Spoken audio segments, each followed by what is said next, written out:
Season 8ல் Vijay Sethupathi பண்ணால் நிச்சயமாக ஜோவியெல்லாம் நல்லா இருக்கும். இவர் கமல் மாதிரி ரொம்ப டீச்சிங் இல்லாமல் ரொம்ப நல்லா இருக்கும் அப்படின்னு நினைக்கிறேன். இவர் நல்லா எல்லாரையும் போட்டு வாங்குவாருன்னு தான் என்னுடைய அபிப்பிராயம். கமல் ரொம்ப நல்லா பண்ணார். 6 சீசன் வரல. முதல் ஒரு 4 சீசன் ரொம்ப நல்லா பண்ணார். அப்புறம் 2 சீசன் ரொம்ப நல்லா பண்ணார். ஆனால் 7வது சீசன் ஒன்றுமே அவர் பார்க்கவே இல்லை. பார்க்காம எல்லாத்தையுமே ரொம்ப சொதப்பினார். கடைசி நாள் சொதப்பினார். அது டெய்லி பார்த்துட்டு ரிவ்யூ பண்ணுற எங்களுக்கெல்லாம் ரொம்ப கஷ்டமாக இருந்துச்சு.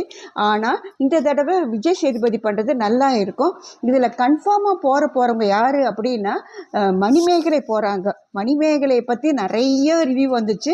மணிமேகலையும் பிரியங்காவும் சண்டை போட்டது அதுக்காக தான் அப்படின்ற மாதிரி மணிமேகலை போகிறாங்க. அதுக்கப்புறம் குக் வித் கோமாளியில் வந்த சுனிதா போகிறாங்க அப்படின்ற ஒரு செய்தி வந்துட்டு இருக்குது. அதுக்கப்புறம் விஷால் போகிறாரு.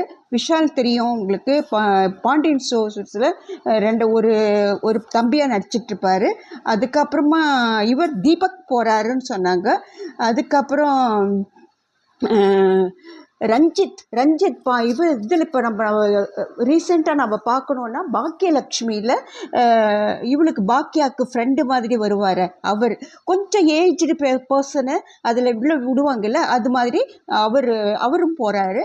அடுத்தது போகிறது சுசித்ராவுடைய ஹஸ்பண்டாம், எக்ஸ் ஹஸ்பண்ட் கார்த்திக் குமாரை பற்றிலாம் எவ்வளோ பெரிய வதந்தி வந்துச்சு. அவர் உள்ளே போனார்னா செம்மையாக மாட்ட போகிறாருன்னு தான் நினைக்கிறேன். அவரை வச்சு செய்ய போகிறாங்க. அதுக்கப்புறம் அச்சிதா போகிறாங்க. செல்லம்மாள் சீரியல் நீங்கள் பார்த்தீங்கன்னா தெரியும், அது ஹீரோயின். அதோடைய ஹீரோவும் போகிறாங்க, அரணவும் போகிறாருங்க அப்படின்னு சொல்லப்படுது. அப்புறமா ஜாக்லின்றவங்க போகிறாங்க. அப்புறம் சௌந்தர்யான்றவங்க போகிறாங்க. அதுக்கப்புறமா இன்னும் என்ன குக் வித்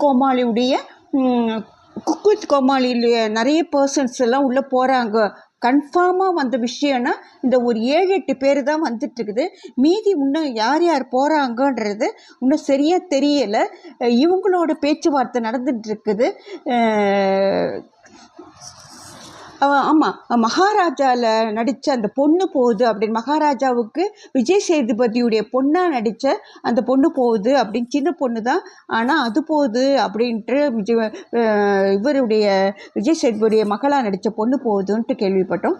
இது மாதிரி ரொம்ப இன்ட்ரெஸ்டிங்காக தான் இருக்கும். கண்டிப்பாக இன்ட்ரெஸ்டிங்காக இருக்கும். விஜய் சேதுபதி நல்லா ஜோவியலாக பேசுவார். அவருக்கு அது மாதிரி அழுத்தம் திருத்தமாக பேச முடியாது. ரொம்ப ஜாலியாக இருக்கும் அப்படின்னு நினைக்கிறோம். பார்க்கலாம் எப்படி இருக்குதுன்றதை நம்ம பார்க்கலாம்.